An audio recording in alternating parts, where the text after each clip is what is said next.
bahwa banyak 5 mencatat angka kejadian stunting pada balita tertinggi. Banyak yang nggak benar. Contoh, ada anggaran stunting. Itu sebenarnya bukan masalah hanya di Indonesia ya, masalah seluruh dunia. Stunting menjadi masalah yang luar biasa dan kalau kita bisa lihat 2 tahun terakhir ini merupakan masalah yang diprioritaskan oleh pemerintah. Pemerintah secara konsisten melakukan intervensi untuk mengurangi dampak kekurangan gizi kronis yang berakibat pada kegagalan dalam mencapai tinggi badan yang normal pada. Stunting adalah masalah serius yang mempengaruhi pertumbuhan dan perkembangan anak-anak di seluruh dunia. Stunting adalah kondisi ketika pertumbuhan fisik anak terhambat, terutama pada periode 1000 hari pertama kehidupan, mulai dari kandungan hingga anak berusia 2 tahun.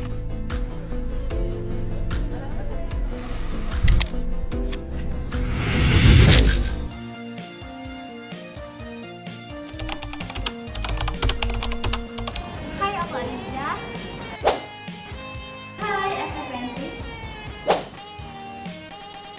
Hai, aku Rika. Hai, aku Rahmalia Putri Siburian. Hai, aku Nadila. Assalamualaikum warahmatullahi wabarakatuh. Halo semuanya, kenalkan kami dari kelompok 5 ingin memberikan edukasi tentang pencegahan stunting pada anak dengan mata kuliah pendidikan gizi. Salam menyaksikan. Halo semuanya, kalian udah pada tahu belum sih apa itu stunting? Stunting adalah keadaan di mana anak terlalu pendek dan tidak sesuai dengan usianya karena mengalami kegagalan pertumbuhan yang disebabkan oleh buruknya gizi dan kesehatan anak sebelum dan sesudah kelahiran. Penyebabnya apa sih? Penyebab stunting yang pertama yaitu kurangnya asupan gizi selama hamil. Yang kedua, kebutuhan gizi anak tidak tercukupi. Yang ketiga, pola pengasuhan yang tidak memadai. Dan yang keempat, yaitu faktor lingkungan. Nah, untuk tanda-tanda stunting sendiri terbagi menjadi 4. Yang pertama, proses pertumbuhan yang lambat. Yang kedua, berat badan yang menurun. Yang ketiga, turunnya kekebalan tubuh.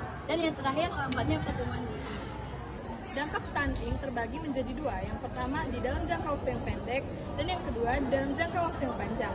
Dampak stunting dalam jangka waktu yang pendek yang pertama peningkatan kesakitan dan kematian. Yang kedua perkembangan motorik dan verbal pada anak tidak optimal. Yang kedua untuk jangka panjang, yang pertama ada postur tubuh lebih pendek dibandingkan umumnya dan yang kedua menurunkan resiko obesitas dan yang ketiga menurunkan kesehatan reproduksi dan yang keempat kapasitas belajar dan performa yang kurang optimal dan yang kelima serta reproduktivitas dan kapasitas kerja tidak optimal. Untuk pencegahan stunting pada balita, yang pertama, pemantauan pertumbuhan balita. Yang kedua, memberikan pelayanan kesehatan yang optimal. Pencegahan stunting pada anak usia sekolah. Yang pertama, melakukan revitalisasi usaha kesehatan sekolah atau UKS. Yang kedua, memberikan sekolah sebagai kawasan bebas rokok dan narkoba. Dan untuk anak remaja, meningkatkan penyuluhan perilaku hidup bersih dan sehat atau PBHS, pola gizi seimbang, tidak merokok, dan tidak mengonsumsi narkoba. Dengan konsumsi protein hewani, salah satu upaya cegah stunting, seperti telur dan susu yang merupakan protein hewani terbaik untuk pertumbuhan anak. Karena selain protein juga memiliki kandungan gizi lainnya seperti kalsium dan vitamin. Protein juga memiliki asam amino yang lebih banyak daripada protein nabati. Baiklah teman-teman, dari edukasi yang telah kami sampaikan tadi, bahwa kita harus mengenal ideal tentang stunting. Karena dengan mencegah stunting, kita dapat memastikan generasi yang sehat, produktif, dan memiliki potensi yang maksimal untuk berkembang. Dengan pencegahan ini juga, kita dapat berdampak positif bagi kehidupan anak-anak kita di masa depan. Maka dari itu, mari kita ciptakan generasi sehat, generasi